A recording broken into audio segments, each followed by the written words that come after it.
Welcome to the Hollywood Rundown. Don't forget to hit that like, share, and subscribe button.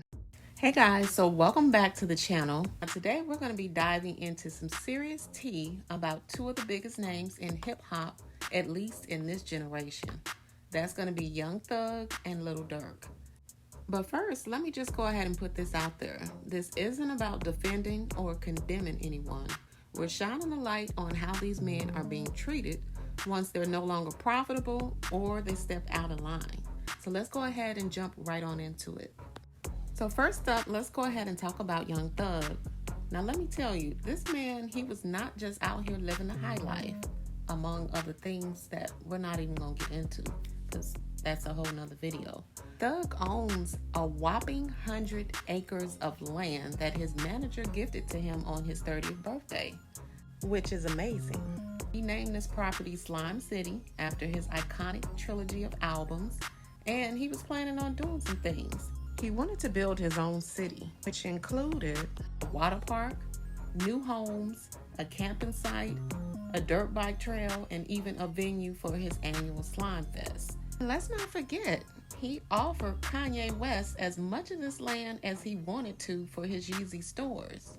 But you guys know those folks have been after him for the longest, trying to destroy his life, his businesses, and any income that he brings in.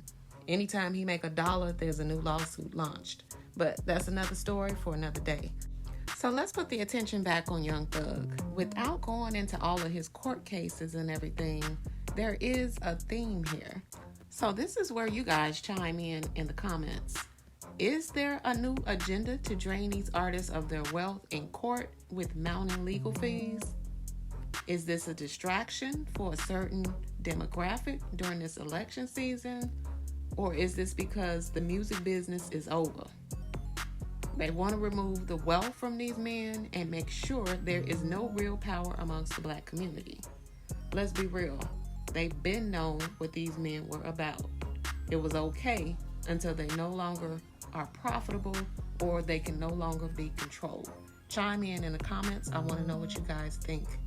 So before we close out on Thug, I just have to say that we need to pay attention to these courtroom dramas, which they are often testing the waters for something bigger. A precedent that could be used to fill up these billion-dollar prisons that they are building and investing in. Like Ice Cube said, the same group of people who own the music industry, they own these private prisons. So we gotta wake up. Okay, so let's go ahead and switch gears and chat a little bit about Lil Durk. Just when I thought he was on the right path, him saying that he changed and he was getting a fresh start, bam, he's getting arrested in Florida on murder for hire charges. Can y'all believe it? Oh my God, let's go ahead and get into it. So because these charges are fresh, I'm going to take this from the top.